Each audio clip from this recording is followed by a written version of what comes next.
Good. Oh, wow. You hear that? Boy, you talk about a rumbly engine to open. Good morning. Scream is good for you. Cleans the upper glottis. Gets rid of all the phlegm and the mucus. Well, that's disgusting. But anyway, welcome to the show. It's the Steel Toe Morning Show. I'm your fair-skinned host, Aaron Imholt, and there's Johnny. Hey, how you doing? Good morning. Look at that. Hey, look at that. He's got some pep in his step, as the kids say. There it is. That means today's going to be a party. That means we got ourselves a party this morning. I know why you're excited. Because I read your prep sheet. That's why. Oh no, you didn't. But you didn't get the best part, because I realized this morning when I was getting everything ready to go that I didn't even put the best part in there. Well, not the best part, but like the best part. What's the best part? Well, a lot of people are busted up this morning. A lot of people are heartbroken. They haven't even had 48 hours to process their grief. I don't know if the audience knows about it or knows what I'm talking about. I'll give Rumble a little time to catch up. But I just want to see. Sounds major. Well, I just want to see if the audience knows why they're supposed to be grieving. If the audience knows that why they're sad today, because I think there's going to be some people who are going to feel down today, and they're going to go, well, it's Monday. It's, it can be a tough day for a lot of people for many reasons. They don't have a case of the Mondays. That's not why they're upset. They're upset for a very specific, particular reason, and I get it, and I understand. And if people need to take a day off of work today, I encourage them to do so. What do the kids call it? What do the younger millennials call it? A mental health day? Okay. Why will people need a mental health day? Well, I just hope they know. Yeah. Bigot on socialist media knows. People know why you might need a mental health day today. It's to mourn. Well, to mourn, to recover, to try to feel better. Because unfortunately, John Cena has turned heel. It happened during the Elimination Chamber on Saturday evening. John Cena won the Elimination Chamber match to earn himself a shot at Cody Rhodes' World Championship. Mm-hmm. And then The Rock was in the ring because he's threatened to take this Cody Rhodes guy's soul. Dusty's boy. Mm-hmm. Well, you see, baby, they coming after my boy's soul. They trying to take Cody's soul, baby. And I'm not going to allow it. And there will be gorilla shit all over down there. Exactly. So John Cena goes to, say, hey, who cares about The Rock? You're my boy. And we're going to have a great match at WrestleMania. John Cena and Cody Rhodes. And John Cena, he's been like the white meat, baby face, good guy for his whole life. For most of it, yeah. I don't think he really has gone heel in a long John Cena has been this generation's Hulk Hogan. What Hulk Hogan was to us as kids, John Cena has been to kids in this generation. And everyone knows Hulk Hogan never went heel. Well, and this, to a lot of people, reminds them of Bash at the Beach, 1996. Now, here's the one thing that really sucks about anything big happening on WWE that kind of crosses over to pop culture. It's really hard to know if you can play any of it. Right. Because WWE they locked down. I found an 18-second clip, and I'm like, if I can't play 18 goddamn seconds to show people what I'm talking about, then what are we doing here? I don't know why they do it, too. You think they'd want us to talk about it. That's just it. You'd think you'd want the clips out there and people talking about it, and then you got to go on Netflix and you got to watch. You got to see what's going on, and nope, piss on you. Piss on you, Wyatt. So this is John Cena celebrating his Elimination Chamber victory. Holy shit. Oh, what? Go ahead. I'm getting old, man. Yeah, I know. And by the way, somebody is not as cut as they used to be from the looks of things. He's coming back a bit. First of all, suck my nuts. Look at him. Like, do we really? I hate it when I said not as cut as he used to be. Like, oh, he's got flabby man tits. Like, Jesus, man. I hate it when people like us sit here and go, well, you know, John Cena, it ain't like it was. He's almost 50. Look at Right? people used to say that about the Hulkster when he was in his 60s. They're like, oh, the Hulk doesn't look as good. It's like, I'm going to find you when you're 60 years old, and I'm going to see if you look like that. Like, the way Hulk Hogan looked at 60, I don't look now. Right. I don't look like he does now. I'm just saying, like I said, it's reminding me that I'm old because he's no longer the, Adonis setup he was before. I would disagree. What the hell are these? I didn't even know there were muscles there. And he has them mucho developed. It's getting gay now. I'm sitting here, I'm Lorenzo Lamas with the laser pointer. There's a reference for you. And I'm pointing out this guy's muscles. I didn't even know you had muscles to get Ripley in there, and he's got them. He's got resting bicep arm. But he does look a little older. He looks, this isn't hashtag not my John Cena. This is an older gentleman. So he wins the Elimination Chamber, and he's like, hey, I'm a baby face. You're a baby face. And then something some people have been waiting for since 2003. We got this. Look. What's going on? They're looking right at each other. And John Cena has a very serious face on. And this guy's worried.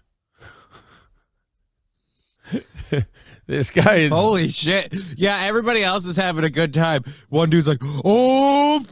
Yeah, everyone's like, yeah, hug it out, guys. That's great that you're hugging. I love that you're hugging. Brownie just kicked in. He's all like, woo, I don't know where I am. I think it's the 88 Olympics. Yeah. This guy's got his Cody Rhodes jacket on. Oh, that's what that is. Yeah, okay. But this guy here's worried. This guy's like, something's up, dude. He just realized he left the stove on. Oh, shit, just the cats are home. This guy, he could think something's up too. He's kind of looking at The Rock. He's going, what the fuck is this guy gonna do? So let's see. We got John Cena and Cody with the hug.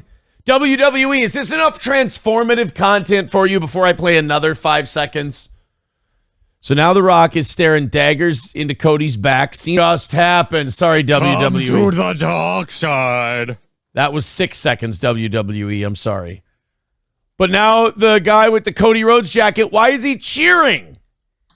He shouldn't be cheering. I have no idea. He's very, very excited to be here.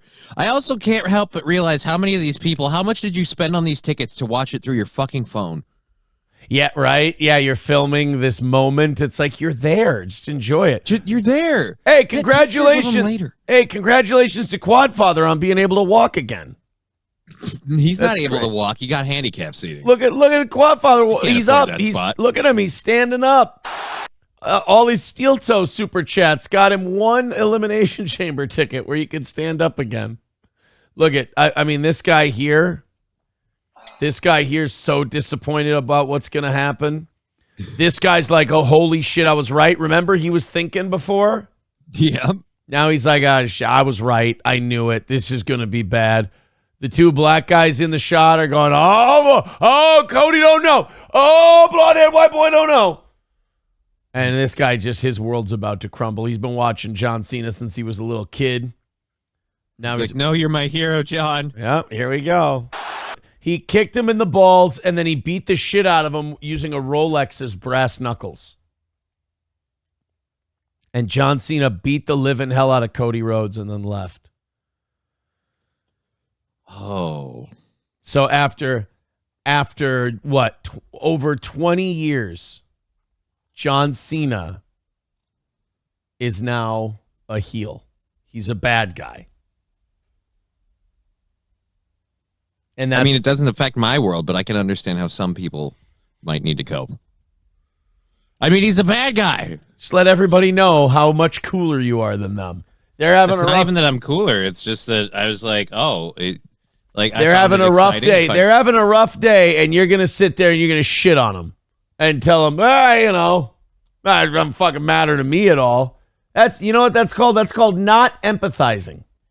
You know what they say, man? Sucks to suck. Wow. Well, it was funny because the person that tweeted that kind of made me feel old. Who's the person who tweeted it? Just some fucking guy. And he tweets it and he goes, he was like, in my 20 years of watching wrestling, I've never seen anything like this. And I'm like, you little shithead. You've been watching 20 years of pro wrestling and you don't know your history? You don't know. Like, because I've never seen anything like this. I've done it all before, boy. Immediately after this happened, people were like, oh my God, what's the biggest thing in wrestling? And it's like Hulk Hogan, Bash at the Beach, the third man for the NWO. So I see all these people and they're going, oh, John C. Oh, this is the most terrible thing I've seen ever in wrestling. And I'm like, oh my God. It taught me two things. It taught me, one, these people don't know their history. And two, it makes you forget for a second, wrestling is for children. And they're not supposed to remember that. And you're a weirdo for getting upset about that. I would say they're not supposed to remember that. Are they much older than 20? No, they're probably about 26, 27 years old. They're about 10, 15 years younger than I am. And they're like, I've never seen anything like this. And for a second, I'm like, you don't remember Bash of the Beach 96 and when the Hulks were, it's like, no. And you shouldn't remember both either. You should know one or the other. No, if you remember watching both live, you have arrested development. Something bad happened to you. You just like a thing. I mean, you're just going to be an old guy like your grandpa at these things, where you're going to be there with your walker like, I remember back in the day when real men wrestled none of these fucking soy boys, and then you're just going to be losing your shit. That's like when my dad and my uncles would tell me about jumping Jim Brunzell. Yeah, dude. There you go. You are your dad now.